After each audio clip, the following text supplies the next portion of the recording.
안녕하세요. 의사 출신 기자 동아일 위진한 의학정보기자입니다. 통계청은 지난해 앞으로 우리 사회에 막대한 영향을 미칠 한 가지 결과를 발표했습니다.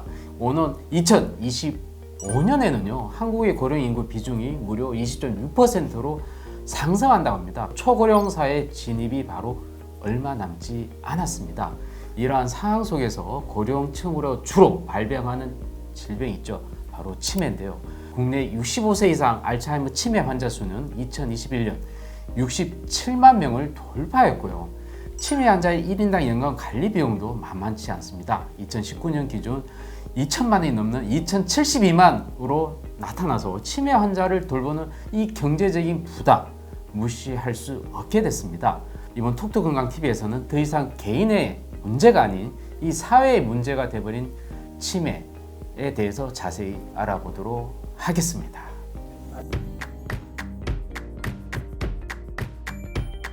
진한 의학 정보만을 담았습니다. 진정담. 오늘의 진정담에는 주제에 걸맞게 치매와 알츠하이머 전문가를 모셨습니다. 저는 이제 순천향대병원 신경과 양영순이고요. 대한치매학회 보험이사를 맡고 있고 이제 치매를 전문으로 하고 있습니다. 오늘 이렇게 뜻깊은 자리에서 치매에 대해서 좀 많이 알아보는 시간을 갖도록 하겠습니다. 자, 앞서 소개한 대로 이 치매와 알츠하이머 전문가라고 말씀을 드렸지 않습니까? 근데 말하면서도 사실 의문이 들거든요. 우리가 흔히 치매와 이 알츠하이머 이 용어 이게 쉽지 않지 않습니까? 다른 건가요? 그러니까 치매는 병명이 아니에요. 여러 가지 인지 기능, 뭐 기억력이든 언어 능력, 시공간 이런 여러 가지 인지 능력이 떨어지고 그로 인해서 일상생활 장애가 발생하면 그 상태를 치매라고 얘기를 하는 겁니다. 그러니까 병명이 아니고 하나의 증후군이고요. 그럼 이렇게 치매를 일으키는 병명들이 여러 가지가 있습니다. 100여 가지가 넘는데 그 중에 이제 알츠하이머병이라는 게 들어가 있는 거예요. 알츠하이머병은 원래 1907년에 알로이스 알츠하이머 박사가 어거스트 디테르라고 하는 환자를 처음 진단 내리고 알츠하이머병이라고 이름을 붙인 그 알츠하이머 병이거든요. 그래서 치매의 한 원인 중에 하나가 알츠하이머병이다 라고 보시면 될 것 같습니다. 그러니까 치매가 좀 더 포괄적인 또 그 개념이 있는 네, 맞습니다. 네네. 예. 주변에 자주 깜빡깜빡 하시는 분들 많지 않나요? 혹시 치매라고 걱정하는 분들도 있을 것 같은데 저 같은 경우도 최근에 핸드폰 찾다가 진짜 냉장고에 놓은 거 깜빡한 적이 있거든요. 그런 분들 많이 있어요. 네네. 근데 치매와 건망증에 대해서 좀 구분이 좀 있나요? 어떤 거예요? 그러니까 건망증 자체는 이게 나쁜 건 아니에요. 건망증은 자연적인 현상이죠. 나이 들면 누구나 기억력이 떨어지니까. 근데 이제 건망증이 아니라 치매의 초기 증상이 건망증처럼 보일 수가 있기 때문에 중요한 건데 건망증과 치매를 간단하게 좀 비교를 해보면 네네. 우리가 어떤 기억해야 될 사실이 있는데 이제 건망증 같은 경우에는 전체적인 윤곽은 기억을 해요. 그런데 세세적인 걸 기억을 못하는 거고 그러다 보니까 누가 힌트를 주거나 귀뜸을 해주면 바로 기억이 떠오르게 되죠. 근데 치매 같은 경우에는 아예 그런 사실조차도 기억을 못하는 게 이제 치매라고 보시면 돼요. 그래서 건망증과 치매는 기억장애나 이런 깜빡깜빡하는 걸로 시작되는 건 마찬가지지만 이게 이제 치매로 넘어갈 건망증이 있고 그냥 걱정 안 해도 되는 건망증이 있다. 이렇게 구별을 하셔야 되기 때문에 그런 건망증이 있을 때 우리가 검사를 통해서 정확하게 진단을 내리는 겁니다. 치매의 단계별로 증상이 또 있다고 하는데 그런 것이 예. 또 궁금해지는. 그러니까 이제 기억력이 떨어져서 병원에 오면 크게 우리가 세 가지로 구별을 합니다. 그러니까 주관적 기억장애, 그 다음에 경도인지 장애, 그리고 치매. 그 치매는 아무래도 초기, 중기, 말기가 있겠죠. 그래서 주관적 기억장애라고 하는 거는 내가 기억력이 떨어졌어요라고 병원에 왔는데 여러 가지 검사를 해도 특별한 건 없어요. 정상으로 나와요. 그러니까 일상생활도 멀쩡하겠죠. 이걸 이제 주관적 기억장애라고 얘기를 하고 그런데 이제 경도인지 장애는 내가 기억력이 떨어졌어요라고 했는데 검사상에서 기억력이 문제가 있어요. 근데 일상생활은 멀쩡해요. 실제적으로 제 환자 중에 한의사분이 경도인지 장애 진단 내렸지만 실제적으로 진료하고 계시거든요. 그러니까 이런 식으로 경도인지 장애는 일상생활은 멀쩡한 상태. 그다음에 치매는 기억력이 떨어졌고 검사상에서도 이상하고 일상생활에도 장애가 있는 상태. 요걸 이제 치매라고 하는 거고요. 치매를 다시 초기, 중기, 말기로 단계로 나누면 초기는 이제 기억을 담당하는 측두엽이 망가지기 때문에 주로 기억장애를 호소를 하고 그다음에 중기가 되면 두정엽이라고 하는 부분은 우리 시공간 능력을 담당을 하거든요. 그러니까 길찾기 장애라든지 이런 것들이 언어 장애 같은 것들이 생기고 말기가 되면 전두엽이 망가져요. 전두엽은 뭘 억제하는 기능이거든요. 그러니까 탈 억제 증상이 생기니까 갑자기 화를 내고 욕하고 의심하고 이런 이상 행동 증상이 생깁니다. 그래서 치매 단계에 따라서 증상도 다양하게 나타나게 되는 거죠. 치매가 아주 심해지면 정말 아이와 같은 어린아이와 같은 상태로 이렇게 다시 그럴 수 있죠. 이게 가는- 말기로 넘어가게 되면 네. 다시 어린아이로 바뀌는 겁니다. 예. 이 외에도 또 다른 경우에도 또 치매가 또 생길 수가 있다고 하는데 어떤 경우가 있는 건가요? 그러니까 알츠하이머 치매가 가장 많기 때문에 예. 그걸 말씀을 드리면 우리 머리 안에 베타아밀로이드라고 하는 나쁜 단백질이 네. 뇌에 침착이 돼서 뇌를 파괴하는 병. 이게 바로 이제 알츠하이머 치매예요. 그래서 아밀로이드라고 하는 단백질이 원인이 되는 거고요. 그다음에 혈관성 치매라는 게 있어요. 혈관성 치매는 우리 소위 말하는 뇌졸중이라는 게 있잖아요. 뇌졸중은 뇌혈관이 터지는 뇌출혈, 막히는 뇌경색 이런 것들이 나는 이제 치매가 올 상황이 아닌데 뇌를 망가뜨리는 거죠. 그래서 치매 증상이 나타. 이게 혈관성 치매가 되는 거고. 그 다음은 이제 알츠하이머는 아까 아밀로이드라고 하는 단백질이 문제가 된다고 말씀을 드렸는데 루이소체라고 하는 단백질이 또 있어요. 얘가 침착이 되는 게 대표적으로 우리 이렇게 손 수전증 생기고 하는 파킨슨병이라는 거 있잖아요. 네. 그게 이제 루이소체가 문제가 되는데 이게 이제 뇌를 또 파괴시켜서 생기는 루이소체 치매, 파킨슨형 치매가 또 있어요. 그리고 젊은 사람한테 많이 생기는데 이 전두엽부터 망가지는 전두축두엽 치매라는 게 있고요. 그리고 많이 흔하진 않지만 어쨌든 뇌에 단백질이 침착이 되는 건데 이제 프리온이라고 하는 단백질이 뇌에 침착이 되는 크로이치펠트 야곱 치매. 이제 대표적으로 이런 식으로 구별을 하신다고 보면 됩니다. 예.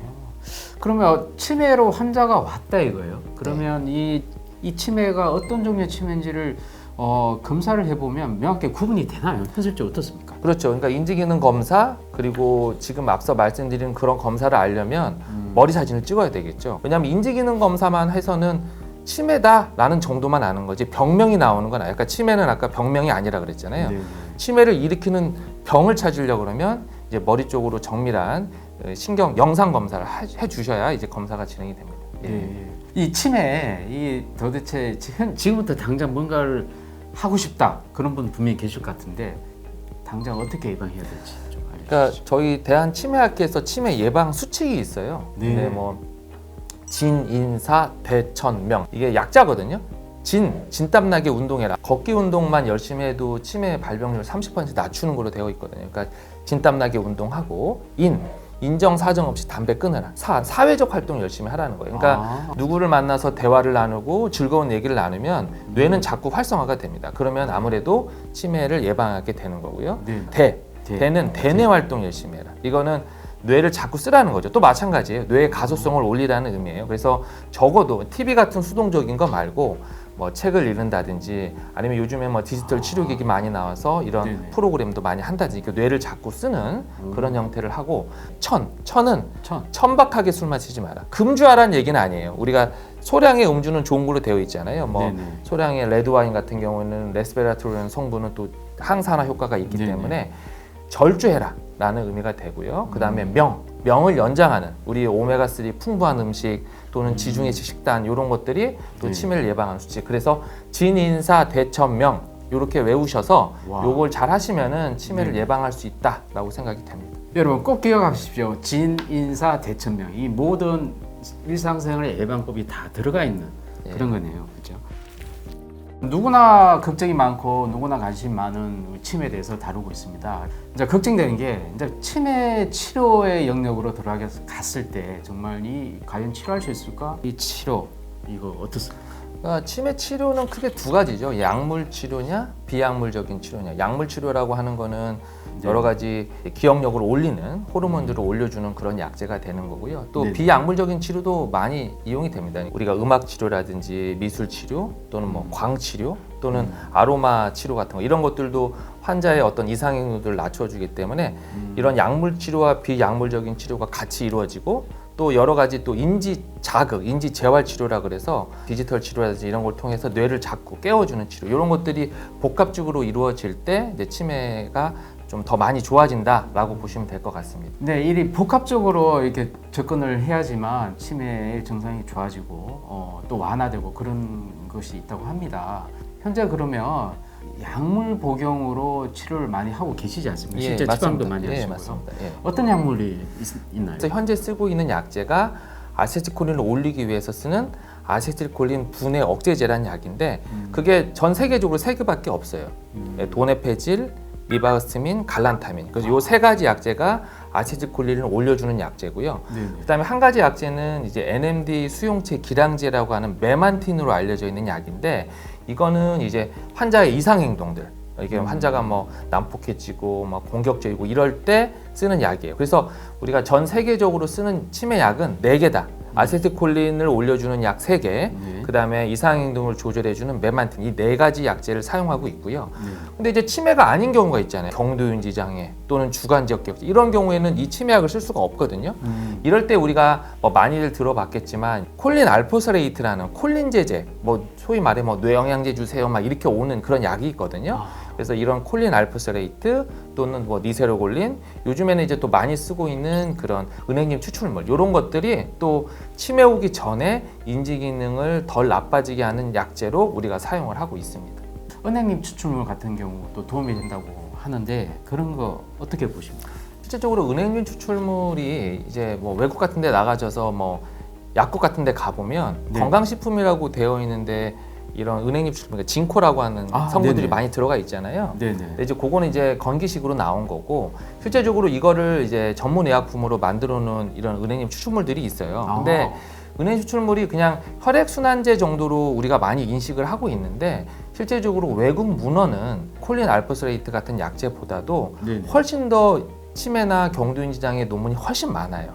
약간 좀 저평가되어 있는 거예요. 그래서 어떻게 보면 콜린 알포스레이트의 대체로 지금 은행잎 추출물, 이런 징코 같은 약제들이 조금 대두가 되고 있는데 결론적으로는 이제 우선 머리로 가는 혈액순환이 제 1번이고요. 두 번째는 이거 자체가 뇌 아밀로이드 침착도 좀 줄여주고 그리고 실제적으로 뇌 기억을 담당하는 해마의 위축도 좀 막아주고 이런 형태들로 임상들이 많이 진행이 되고 있기 때문에 지금 현재 치매를 완치시키는 치료제가 없는 상황, 그리고 치매 오기 전 단계 경도윤지 장애와 주간지역 기억 장애 때 치매약을 쓸 수 없는 상황이거든요. 국가에서는 보험 인정 기준이 되지가 않기 때문에 이럴 때 아무것도 해줄 수 없는 상황에서 뭐 콜린 알포스레이트도 있긴 하겠지만 이런 은행잎 추출물도 하나의 대안이 될 수 있다라고 말씀드릴 수 있을 것 같습니다. 하여튼 뭔가 대안이 있다는 것은 굉장히 또 마음을 또 편하게 만드는 것 같습니다. 최근에는 외국에서 에자이 레켄비에라는 치료제가 나오지 않았습니까? 네. 물론 국내에서는 아예 이제 도입이 안 되고 있지만 이 약의 효과 되게 궁금해한 사람 굉장히 많습니다. 어떻습니까? 네, 맞습니다. 이 아밀로이드의 응집을 막아주는 그런 약이에요. 그래서 실제적으로 3상 임상에서 이 레켄비를 쓴 군과 쓰지 않은 군을 18개월간 봤더니 인지기능 저하가 27% 정도 낮췄다. 이게 바로 임상 결과가 되거든요.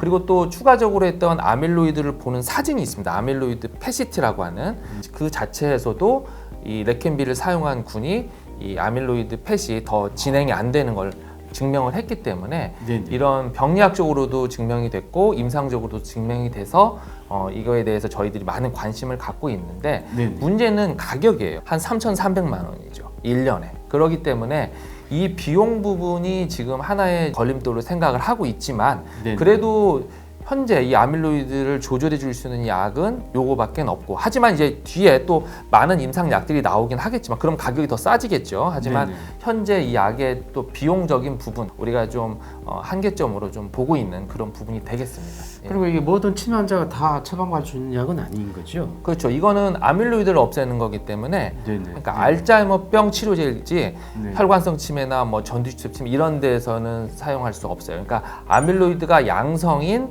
알츠하이머병에서만 가능한 치료제다라고 보시면 돼요. 더구나 이게 알츠하이머 치매 환자인 경우에 증상이 아주 악화된 경우에는 이 약은 또 쓸 수 없잖아요. 효과 없죠. 네. 그러니까 이미 아밀로이드가 중기 이상으로 침착이 되면 뇌세포는 다 망가진 상태이기 때문에 그때는 아밀로이드를 없애도 개선할 수가 없고, 그러다 보니까 이 임상 자체도 치매 오기 전 경도인지 장애와 아주 초기 치매 환자들을 대상으로 진행이 됐다라고 보시면 됩니다. 자, 오늘 툭툭건강TV 치매에 대해서 알아봤는데요. 진정담 첫 회 시리즈에 우리 나오셔서 정말 고맙습니다. 인간의 존엄을 훼손시키는 질병, 바로 치매의 철저한 예방이 필요할 것이라고 생각됩니다. 톡톡건강TV 다음 시간에 뵙겠습니다. 감사합니다. 네, 감사합니다.